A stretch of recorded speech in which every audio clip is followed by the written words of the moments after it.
Assalamualaikum warahmatullahi wabarakatuh. Sahabat Hikmah,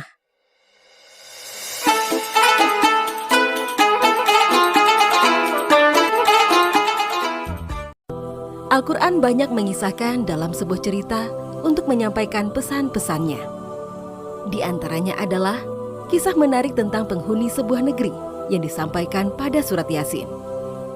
Banyak pesan dan hikmah yang terdapat pada kisah ini. A'udzubillahi minasyaitonirrajim. Bismillahirrahmanirrahim. Dan buatlah suatu perumpamaan bagi mereka, yaitu penduduk suatu negeri, ketika utusan-utusan datang kepada mereka, yaitu ketika kami mengutus kepada mereka 2 orang utusan, lalu mereka mendustakan keduanya. Kemudian kami kuatkan dengan utusan yang ketiga. Maka ketiga utusan itu berkata, "Sungguh, kami adalah orang-orang yang diutus kepadamu." Mereka, penduduk negeri, menjawab, "Kamu ini hanyalah manusia seperti kami, dan Allah yang Maha Pengasih tidak menurunkan sesuatu apapun. Kamu hanyalah pendusta belaka." Pada ayat-ayat sebelumnya dijelaskan tentang bagaimana penolakan masyarakat musyrikin Quraisy terhadap risalah yang dibawa oleh Nabi Muhammad SAW. Sehingga Allah Subhanahu wa Ta'ala memberikan penegasan dengan sumpahnya bahwa Muhammad SAW adalah benar-benar Rasulullah dan selalu berada di jalan yang lurus. Namun demikian, masyarakat musyrikin Mekah waktu itu justru menolak dengan kesombongannya, seperti onta yang lehernya diikat dan ditarik ke belakang, sehingga tidak mau menerima hidangan hidayah yang disuguhkan di depannya. Di depan dan di belakang, mereka seolah terbangun dinding yang menghalangi mereka untuk menemukan jalan yang benar. Allah kemudian menenangkan Nabi Muhammad SAW bahwa tugas beliau hanyalah memberi peringatan serta memberikan kabar gembira bagi manusia-manusia yang beriman, bukan membuat manusia menjadi beriman. Selanjutnya, mulai ayat 13 ini, Allah Subhanahu wa Ta'ala memberikan petunjuk lagi kepada Nabi Muhammad SAW dengan memberikan contoh sebuah kaum yang bertindak mirip dengan apa yang dilakukan oleh kaum musyrikin Quraisy kepada Nabi Muhammad SAW. Kisah ini tentang penduduk sebuah daerah yang menurut banyak ahli tafsir bernama Antokia, yang kalau sekarang berada pada sebagian wilayah Suriah, Halb atau Aleppo, dan sebagian wilayah Turki. Penduduk daerah ini dikenal bertemperamen keras. Kepada mereka ini diutus 2 orang rasul, namun mereka mendustakannya. Kemudian dikuatkan lagi dengan mengutus rasul yang ketiga, namun mereka tetap menolak dan berkata bahwa rasul itu tak lain hanyalah manusia biasa seperti mereka.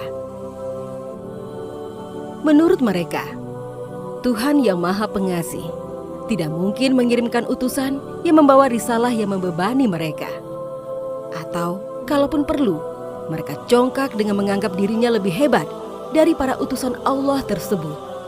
Mereka menganggap bahwa para rasul itu hanyalah pendusta belaka. Mereka berkata, "Tuhan kami mengetahui sesungguhnya kami adalah utusan-utusannya kepada kamu, dan kewajiban kami hanyalah menyampaikan perintah Allah dengan jelas." Para rasul tersebut kemudian merespon penolakan dari para pendusta dari penduduk daerah yang menurut sebagian riwayat adalah Antakia tersebut dengan menyerahkannya kepada Tuhan.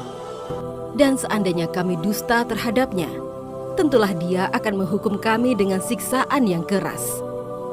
Para rasul tersebut tidak memaksakan agar para pendusta itu mau mempercayainya. Mereka menyerahkannya kepada Allah dan menyatakan bahwa tugasnya hanyalah menyampaikan peringatan dari Allah secara jelas. Mereka menjawab, "Sesungguhnya kami bernasib malang karena kamu. Sungguh jika kamu tidak berhenti menyeru kami, niscaya kami rajam kamu dan kamu pasti akan merasakan siksaan yang pedih dari kami." Para penduduk daerah itu kehabisan dalil untuk membantah para rasul, karena para rasul itu berdusta atas nama Allah. Pastilah Allah akan menurunkan azab pada mereka. sehingga para pendusta itu mengalihkan pembicaraan pada hal lain. Mereka berdalih bahwa sejak kehadiran para rasul tersebut, mereka jadi bernasib sial, sehingga kemudian mengancam akan menyiksa dan membunuh para rasul tersebut jika tidak mau menghentikan dakwahnya. Mereka, utusan-utusan itu berkata, "Kemalangan kamu itu adalah karena kamu sendiri. Apakah karena kamu diberi peringatan? Sebenarnya kamu adalah kaum yang melampaui batas." Para rasul tersebut kemudian menjawab bahwa kesialan itu karena ulah kalian sendiri, bukan karena orang lain. Sungguh apa yang dilakukan oleh para penduduk itu telah melampaui batas, karena mereka menuduh orang-orang yang mengajak untuk beriman kepada Allah dengan pembawa sial dan mengancamnya dengan siksa yang pedih. Respon terhadap rasul yang membawa sial ini juga dialami oleh rasul-rasul sebelumnya.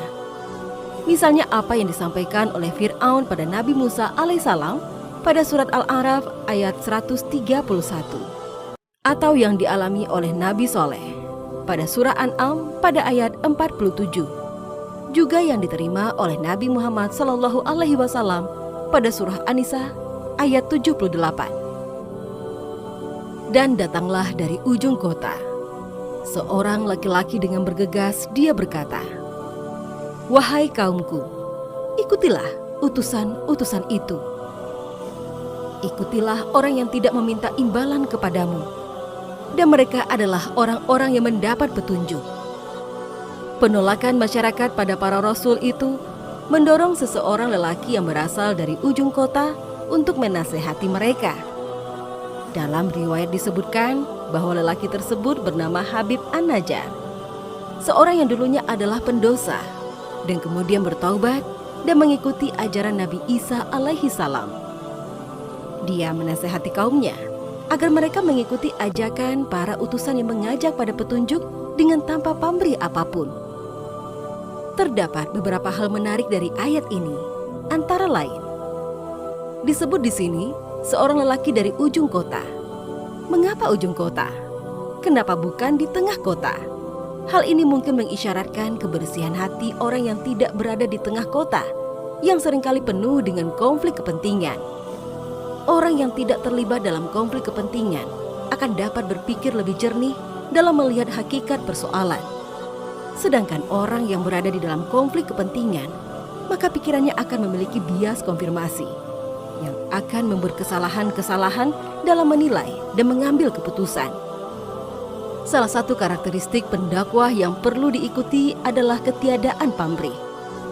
Para penyuruh itu tidak memiliki pamrih dan ambisi apa-apa di balik ajakannya. Dia tidak berharap kekuasaan, kekayaan, pengaruh, atau kepentingan-kepentingan lain selain ingin mengajak kepada kebaikan dan petunjuk. Orang-orang seperti inilah yang layak untuk diikuti. Dan tidak ada alasan bagiku untuk tidak menyembah Allah yang telah menciptakanku, dan hanya kepadanya lah kamu akan dikembalikan.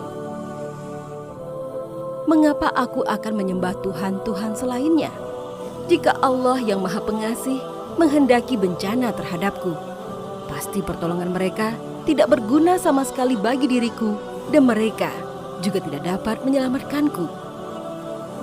Sesungguhnya, jika aku berbuat begitu, pasti aku berada dalam kesesatan yang nyata. Sesungguhnya, aku telah beriman kepada Tuhanmu, maka dengarkanlah pengakuan keimananku. Kemudian lelaki dari ujung kota itu melanjutkan ajakannya dengan penjelasan logika yang indah. Mengapa harus menyembah Allah? Beliau menjelaskan setidaknya 3 argumentasi berikut. Karena Allah yang menciptakanku. Di sini, lelaki itu menggunakan kata aku. Mengapa aku? Bukan mengapa kamu. Hal ini menunjukkan sopan santun dalam berdakwah untuk tidak menunjuk-nunjuk orang sebagai objek, tapi mulailah dari diri sendiri. Karena kepada Allah pula kita semua akan kembali kelak. Di sini, lelaki itu menggunakan kata ganti engkau atau turja'un. Hal ini jika disandingkan dengan frasa sebelumnya, menunjukkan kebersamaan antara penyampai atau pendakwah dengan yang disampaikan atau objek dakwah. Allah yang menciptakan aku dan juga engkau, dan kepadanya pula engkau dan juga aku akan kembali. Assalamualaikum warahmatullahi wabarakatuh.